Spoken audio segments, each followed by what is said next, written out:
जनता party में किस तरह के जश्न का माहौल है और ये अहम तस्वीरें जहां वो अहम चेहरे जो लगातार सक्रिय रहे, जो लगातार दावे ये करते रहे कि जीतेगी बीजेपी, बहुमत के साथ सरकार हम बनाएंगे। और ये अहम तस्वीरें जब भारतीय जनता पार्टी के जो जयपुर में मुख्यालय है वहां ऊपर से फूलों की बारिश करते हुए नेता नजर आ रहे हैं। देखिए मुख्य चेहरे हैं जो रणनीतिकार कहे जाते हैं। अरुण सिंह को आप देख रहे हैं, सीपी जोशी को आप देख रहे हैं, गजेंद्र सिंह शेखावत को आप देख रहे हैं। किस तरीके से कार्यकर्ताओं पर पुष्प वर्षा करते हुए सभी नजर आ रहे हैं। और ये कार्यकर्ता ही पार्टी की जान होती है, पार्टी की मजबूती होती है, पार्टी की रीढ़ होती है। ऐश्वर्य प्रधान मेरे सहयोगी हमारे साथ जुड़ रहे हैं। ऐश्वर्य, क्योंकि यहाँ पर भारतीय जनता पार्टी के जो कार्यकर्ता हैं जोश हाई नजर आ रहा है उनका, और होना भी चाहिए। और यहां पर वही तस्वीरें बयां कर रही है। और साथ ही साथ जो बड़े चेहरे हम देख रहे हैं इनकी बड़ी भूमिका है इस प्रदर्शन में।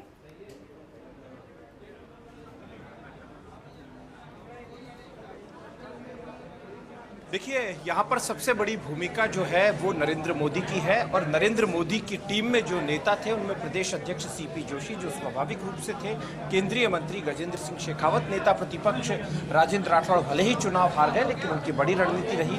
राष्ट्रीय उपाध्यक्ष वसुंधरा राजे ने सर्वाधिक प्रचार किया, सर्वाधिक एक्टिव रही और वो 55 सीटों के करीब प्रचार करने के लिए गई।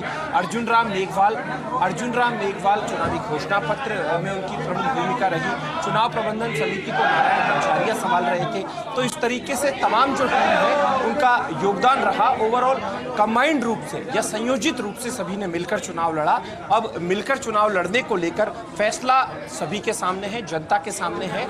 अब थोड़ी देर बाद आधिकारिक रूप से प्रतिक्रिया भी आएगी कि कौन क्या कुछ बोलता है, ये देखने वाली बात होगी। लेकिन इस वक्त दिया कुमारी जो है वो प्रदेश भाजपा मुख्यालय में मौजूद है, वो प्रदेश भाजपा मुख्यालय में आ गई है। और सूत्रों के हवाले से जो जानकारी मिली है, आला कमान के साथ उनकी फोन पर बातचीत चल रही है। अब हालांकि ये अलग बात है कि बधाई का सिलसिला है या फिर आगामी दिनों में कोई महत्वपूर्ण जिम्मेदारी दिए जाने को लेकर चर्चा है। लेकिन गजेंद्र सिंह शेखावत की जो शारीरिक भाषा है, बॉडी लैंग्वेज है, वो एक विजयी मुद्रा वाली है और बेहद आश्वस्त से नजर आ रहे हैं। गजेंद्र सिंह शेखावत भी भाजपा प्रदेश मुख्यालय में मौजूद है, सीपी जोशी यहीं पर है, अरुण सिंह यहीं पर है। अभी मीडिया से मुखातिब कोई भी नहीं हुआ है जो प्रमुख कोर टीम के लोग हैं उनमें से। लेकिन यहाँ पर भाजपा कार्यकर्ताओं की लेकिन क्या कोई और भी कैंडिडेट है जो जीत गया हो और जीतने के बाद बीजेपी मुख्यालय पहुंचा हो? जैसा कि आपने कहा दिया कुमारी तो पहुंच चुकी है, लेकिन और भी बहुत सी तस्वीर साफ हो चुकी है। अगर हम सिर्फ जयपुर की ही बात कर ले तो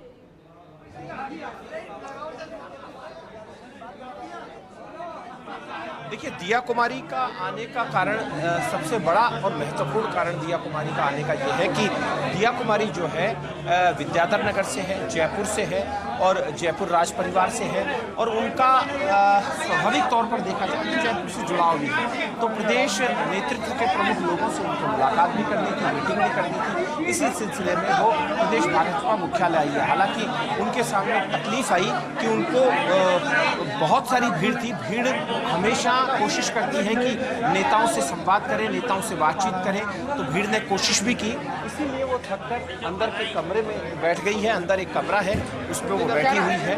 उनकी फोन पर किसी से बातचीत चल रही है, जो हमारे पास प्राथमिक तौर पर जानकारी आई है उसमें। जी ऐश्वर्य, इसके अलावा क्या कोई प्रत्याशी भी यहाँ पर है? क्योंकि यहाँ पर आप जिस तरीके से बता रहे थे कि सामूहिक जीत है और सभी लोग जीत का जश्न मना रहे हैं, तो क्या वहाँ पर जो जीते हैं उनके भी पहुँचने का सिलसिला शुरू हो रहा है?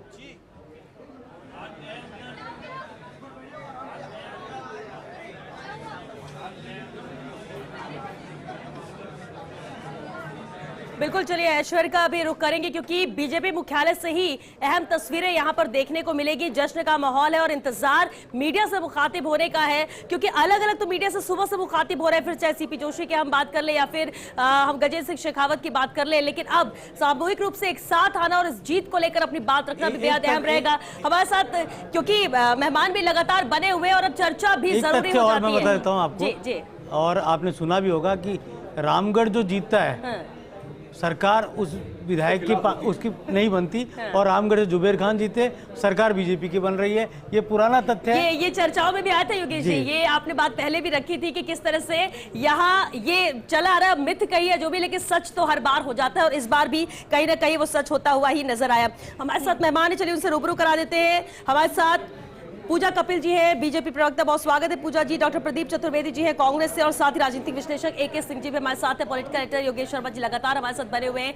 एके सिंह जी सर, आपसे ही शुरुआत करते हैं। देखिए, रुझानों की हम बात करें, पहले एग्जिट पोल का आना, उससे पहले तक बराबरी की बात कही जा रही थी। एग्जिट पोल आने के बाद भी चर्चाओं का बाजार गर्म था कि दोनों ही बराबरी पे हैं, तो कुछ भी हो सकता है राजस्थान में। लेकिन जब यहां रुझान आए और उसके बाद परिणाम आए तो तस्वीर एक तरफा नजर आई। सबसे बड़ा रीजन क्या, और अहम यह हो जाता है कि बड़े बड़े चेहरे जीतने के बाद भी बीजेपी के 3 अहम चेहरे, फिर वो चाहे हम राजेंद्र राठौर की बात कर ले, सतीश पुनिया की बात कर ले या रामलाल शर्मा की बात कर ले, उन्हें हार का सामना करना पड़ा। तो कांग्रेस के भी बड़े दिग्गज हैं जो एक तरफ से हारते ही नजर आए। जी, अभी मैं आवाज आ रही है जी चतुर्वेदी जी से कह रहा था कि जहाँ तक आंकलन के तरीके होते हैं, मुझे पता नहीं लगता कि क्यों, मतलब कि जो आंकलन करने वाले एजेंसीज हैं ये इतना गलत हो जाती हैं। अभी मैं इनसे शेयर कर रहा था कि 4-5 दिन पहले मेरे एक यूपी के जौनपुर के एमपी साहब हैं लोकसभा के, उनका फ़ोन आया था और उन्होंने मेरा आंकलन पूछा था और कारण पूछा था। मैंने कहा था कि बीजेपी को करीब 115 सीटें आएंगी।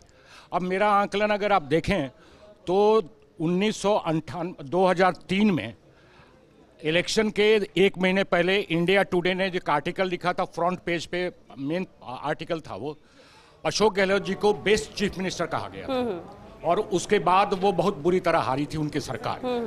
उसी तरह आप देखेंगे तो होता क्या है कि इन आंकलन में ये साफ दिख रहा था कि जो कई, देखिए समाज में अलग अलग तरह के वर्ग हैं और क्लास हैं। हिंदी में अगर आप देखें तो आप इसको कई तरह से देख सकते हैं।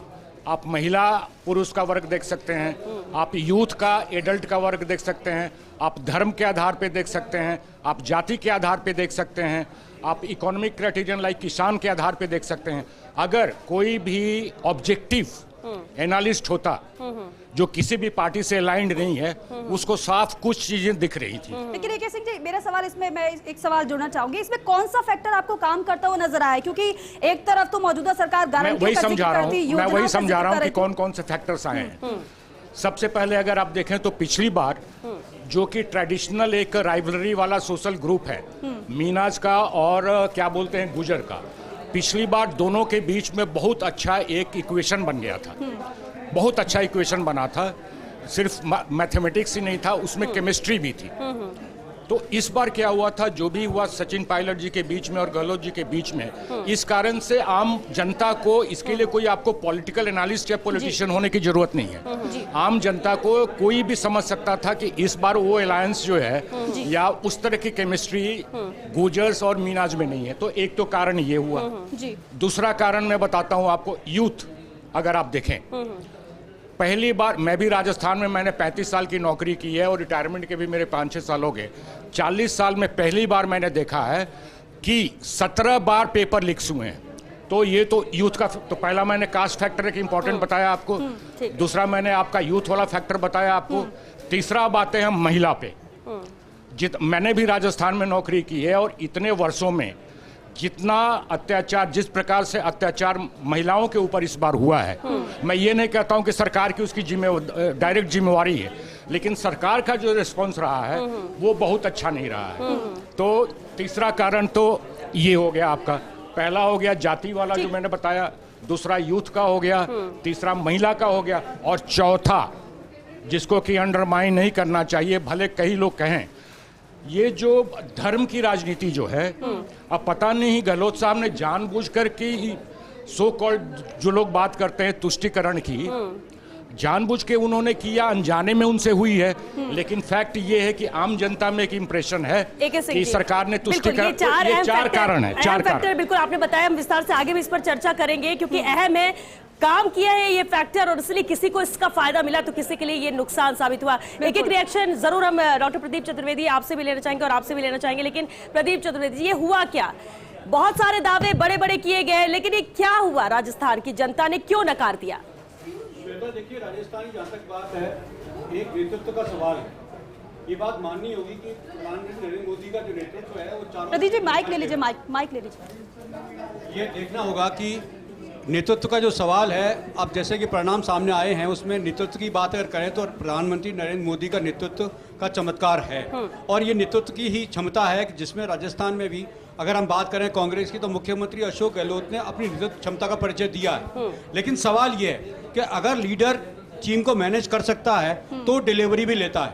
राजस्थान में ये अशोक गहलोत के खाते में नहीं गया, क्योंकि जिन विधायकों और मंत्रियों को उन्होंने पूरे जिलों का प्रभारी बनाकर एक जिम्मेदारी सौंपी थी, विधायकों को जिम्मेदारी सौंपी थी, विधायकों को सशक्त करने का काम मुख्यमंत्री अशोक गहलोत ने कहा था। उन्होंने कहा था कि तुम मांगते मांगते थक जाओगे, मैं देते देते नहीं थकूंगा। सवाल यह है कि अगर मंत्रियों को प्रभारी बनाया गया तो मुझे लगता है कि मुख्यमंत्री अशोक गहलोत के कार्यक्रमों के भरोसे ये सारे मंत्री बैठ गए। इनको लगा कि मुख्यमंत्री अशोक गहलोत की लोकप्रिय और लोक भवन योजनाओं से हम चुनाव जीत जाएंगे।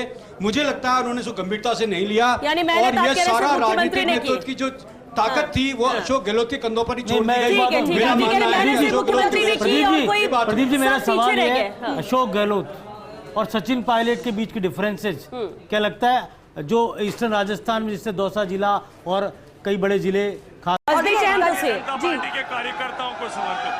सबसे बड़ी बात ये जो भीड़ है भाजपा मुख्यालय की, ये क्या बयां कर रही है? गहलोत साहब के जादू का तिलिस्म खत्म हो गया है। गहलोत का जादू नहीं चला।